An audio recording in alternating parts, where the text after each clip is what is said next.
Okay, I think Ohio State's going to be able to play man-to-man against this team a little bit differently than Penn State did in this football game here. I'm just showing a snap from the red zone real quick here. Got a 3-by-1 formation. 1, 2, 3, 1 on the boundary here. And what you got man-to-man here. Man-to-man here. Usually when you see man, you're going to see these two and these two. But the way Penn State does it here, they're both reading the first inside threat, right? So these two are going to pass this off. So he's going to jet inside. He's outside of him right now, and obviously he's inside. So if one of them goes inside, this guy becomes that match player there. And basically what you're going to get from Indiana here is they're going to just run him inside. He's going to get vertical, okay?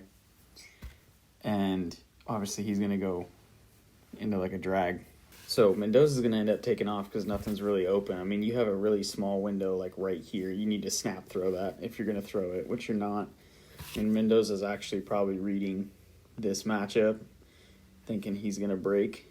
But to be honest with you, I think Mendoza knows he's getting man here and he's just going to take off. I think that's the plan. Really interesting here. So first thing that I see, and I would do the same thing if I went back to the sideline after this play here, and I'm Indiana, I now know that they're passing this off. So I have crazy leverage on this defender right here because these two are not in lockstep. He's not picking them up. So we're just, shoot, next time just throw that pylon ball and you're good to go if you get that look. And if I'm Ohio State, I want Mendoza to be throwing that. I mean, he's got plenty of talent. It's not about a talent issue. Like, he's going to be able to do it, but to me, that's way easier than letting him take control of the situation and just run with all our backs turned against the quarterback. I mean, you're all locked in man. Like, none of you are looking at him right now in this scenario. And there's a couple different ways you could fix that. Obviously, you could be more aggressive. I think Ohio State would be more aggressive. They're going to come down. They're going to bring a safety down, or they're going to let Sonny Styles do this, and he's going to be sitting right there. I mean, he's like, they're not going to let anything happen upfield as far as QB run goes. I don't believe. I also think that they trust that their defensive line is going to be able to beat or at least influence Indiana off the snap quick enough to force bad decisions here. Got man-to-man again. This time they're sending a pressure. So again, 3-by-1 formation, 3 to the field. You're going to see Indiana do this a lot, like just similar things, because this is how they get their screen game going. But we're going to get a trigger from the linebacker here. And it's a 5-man pressure, man-to-man in the back, man, and he's chasing the back in the flat. So the key, in my opinion, just from what I've seen of Indiana, is if you can play man-to-man consistently and you can get pressure and you can make it muddy, you're asking 15 to win the football game. Okay, and he's good. I mean, he's probably going to win the Heisman. Like, let's not act like the guy's not a great talent. He's going to be one of the top draft picks in this draft. Like, crazy arm talent and excellent decision maker with the football. Does not turn it over. So, but basically, you're forcing him to pretty much generate their entire offense, which is not an easy job to do. I don't care how talented you are. And this is just this tactic that all these blue chip rosters like Penn State, Oregon, and what I'm assuming Ohio State is going to try to do here is just play man-to-man and make it messy, right? I mean, there's open stuff on this play. Like, his read, he's going here. But if he was, if his eyes are over here, these two end up picking each other, and you got that. But obviously, whatever key he has, I mean, he's looking at that one-on-one. Like he's never, his back's turned to the field side. It was never part of his read. But again, it's just another snap of like similar to the last one where you get pressure, you make it messy, and you force him to run. Like obviously he's got the talent to beat you on the ground, and you just saw him score. But this is the type of look that the defenses are actually looking for, is what I'm trying to say. So again, eerily similar to the last two. We got 3-by-1 bunch. We're going to get a sack on Mendoza here because of this pressure that we're going to send. So let's see what it looks like from behind the offensive line here. Yeah, I mean, man-to-man and pressure, like it gets ugly quick, right?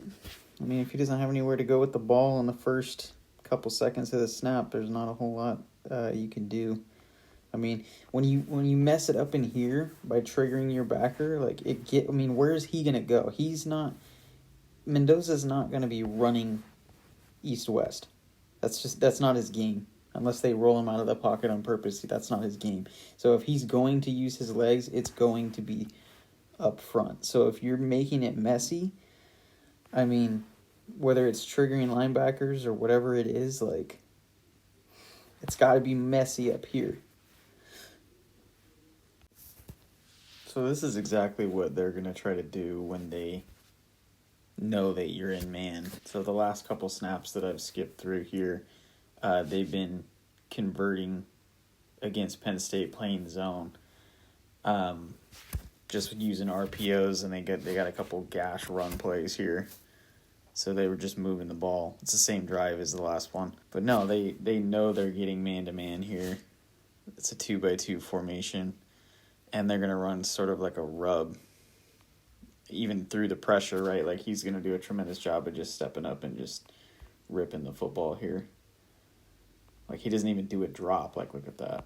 Just splits his feet and rips it because he knows he's going to have a one-on-one. But no, this is great. You get, I believe that's Omar Cooper. Yeah, no, it's just, these are the types of concepts. If you're Ohio State, like, these are the things that you're living with, right? You're going to trust your corners. Like if this is Caleb Downs right here, or maybe Caleb's up here or whatever, like regardless of how they play it, and this is Igbenogson right here, like you're just going to trust your guys. I mean, the play is a winner regardless. He's got outside leverage on him when he runs a slant, and then you just fade over the top. Like make Indiana throw the one-on-one ball. Like, yeah, they're going to win some of them, but you just have to live with that. All right, what did we see in the Penn State game? First red zone. We saw QB run out of a 3-by-1 formation. I mean, it was man-to-man and it was a scramble, but this is actually a design draw here. Similar deal, 3-by-1. Oregon kind of plays a little bit different. It's kind of a hybrid man. They just pass it off differently. These two are passing it off rather than these two.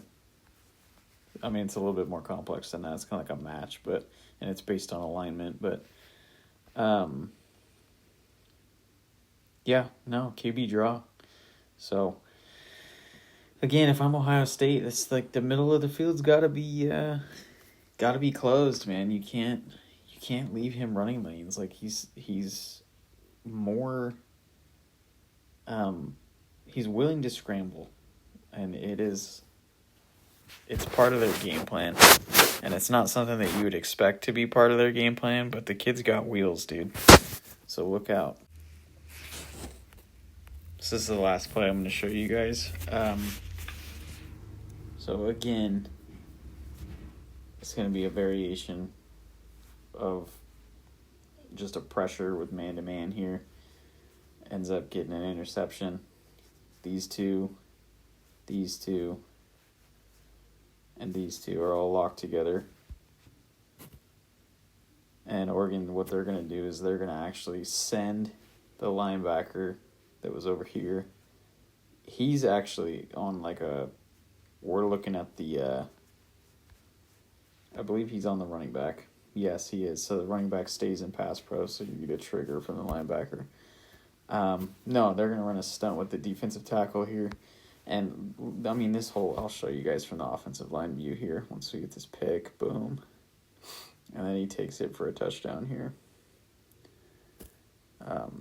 No, this is just great. I mean, there's nowhere to really go with the football. I mean, you got all three options kind of shut down on the start of the snap, and that entire pocket is just a mess, man. He's got guys in his face. And what's crazy, too, is Mendoza actually makes the right read. I mean, you got leverage here, 7 releases on the inside, and the ref kind of almost acts as like a pick for that defensive back there. It's just, he's got pressure in his face so bad he can't make that throw. You know, if he's able to actually stick his feet in the ground here, I mean, look at this. He's backpedaling. We just can't plant our feet. That's really what it comes down to. Just watch his feet. If he's able to step into that instead of stepping to the side, that ball doesn't sail on him. Or not sail, but it's not underthrown. Because that's what gets it, right? Brandon Finney takes that thing just because it's so underthrown. But that's grass. Like, he's running to grass. There's no doubt about it. So, no, it's a gamble. I mean, playing man against this team is definitely a gamble. It's not like a surefire way to do it, but I think just the defenses with the blue chips and just great defensive back play, I mean, that's just what they do. It's good on good out there, you know, like Indiana. They got a hell of a coaching staff out there. They're going to run pick plays. They're going to run man beaters. It's just, is your, defense better is what it comes down to. Because Mendoza just eats up zone. I mean, there's nothing you can really do about that. Like, he's just so good as a quarterback that he just knows what to check to when he sees zone like this. You have to try to fool him, and if you can't fool him, like, if it's an obvious passing down situation, then you have, like, your best bet is playing man-to-man. And just good on good. Like, these guys are such a good offensive football team that we need to trust our defense to be better than them today. That is the type of mentality that you have to have against them.